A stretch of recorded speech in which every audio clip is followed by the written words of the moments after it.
दोस्तों, हमारे भारतीय इतिहास में अनेक महान राजाओं ने अपना अलग अलग इतिहास रचा है।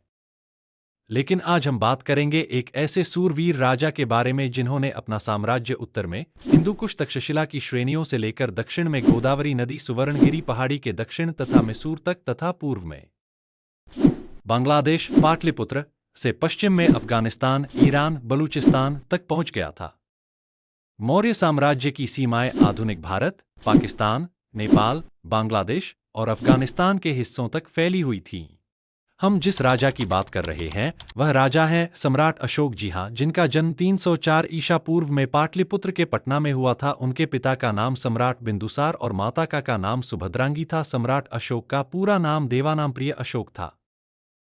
सम्राट अशोक का बचपन सामान्य राजकुमारों की तरह ही बीता, जिसमें उन्हें राजकाज, प्रशासन, युद्ध कला और अर्थशास्त्र की शिक्षा दी गई। उन्होंने विभिन्न युद्ध कला और अस्त्र शस्त्र चलाने का प्रशिक्षण दिया गया। सम्राट अशोक को बहुत ही छोटी उम्र से ही शाही कृत्यों और जिम्मेदारियों के लिए तैयार किया गया। सम्राट अशोक बचपन से ही तेजस्वी, बुद्धिमान और साहसी थे। वे अपने भाइयों में सबसे अधिक महत्वाकांक्षी और निडर माने जाते थे। इतिहासकार बताते हैं कि सम्राट अशोक के 99 सौतेले भाई थे। इनमें से सुसीमा और विदशोक व सुसीमा अशोक के सबसे बड़े भाई थे। कहा जाता है कि चक्रवर्ती सम्राट अशोक अपने प्रशिक्षकों और गुरुओं से नई चीजें सीखने में हमेशा आगे रहते थे।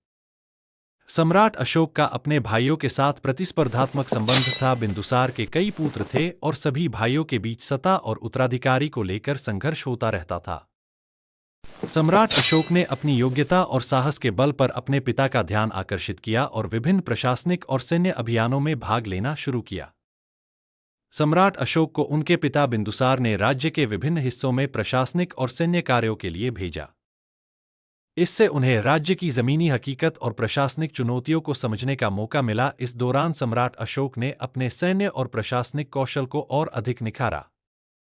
सम्राट अशोक का बचपन और युवा अवस्था ने उन्हें एक मजबूत, सक्षम और प्रभावशाली शासन बनाने की दिशा में अग्रसर करने वाले महत्वपूर्ण दौर थे।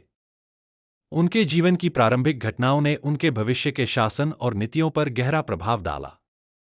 उसके बाद उनके पिता बिंदुसार की मृत्यु हो जाती है और मृत्यु के बाद मौर्य साम्राज्य में उत्तराधिकारी को लेकर संघर्ष शुरू हो जाता है। फिर सम्राट अशोक अपने सभी भाइयों को मौत के घाट उतार देते हैं। सम्राट अशोक ने अपने सभी भाइयों को क्यों मारा था, चलिए इस विषय को गहराई से जानते हैं। इतिहासकार बताते हैं कि चंद्रगुप्त मौर्य के पोते और बिंदुसार के पुत्र अशोक के भाई सुसीमा सिंहासन के दावेदार थे। बिंदुसार की मृत्यु के बाद मौर्य साम्राज्य की गद्दी के लिए अशोक और सुसीमा के बीच सत्ता संघर्ष शुरू हुआ। अशोक ने सुसीमा और अन्य भाइयों को हराने के लिए हिंसा का सहारा लिया। अशोक के कई भाई उसकी गद्दी के दावेदार थे और उसकी नीति और शासन के विरुद्ध थे। ऐसे में सम्राट अशोक ने अपने विरोधियों को समाप्त कर स्वयं को सत्ता में स्थिर किया। साम्राज्य की स्थिरता और सुरक्षा के लिए सम्राट अशोक ने अपने भाइयों को समाप्त किया।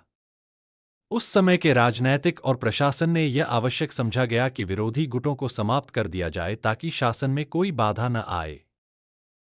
विभिन्न ऐतिहासिक ग्रंथों और अभिलेख में यह उल्लेख मिलता है कि सम्राट अशोक ने अपने भाइयों को इसलिए मारा क्योंकि वे उसके शासन के लिए खतरा बन सकते थे। सत्ता संघर्ष के बाद सम्राट अशोक ने लगभग 273 ईसा पूर्व में सम्राट का पद संभाला। उन्होंने अपने साम्राज्य को स्थिर और सुदृढ़ बनाने के लिए कठोर कदम उठाए। अगर आपको चक्रवर्ती सम्राट अशोक का संपूर्ण इतिहास चाहिए तो कमेंट में जरूर बताएं। और चैनल पर नए हैं तो चैनल को जरूर सब्सक्राइब करें। धन्यवाद।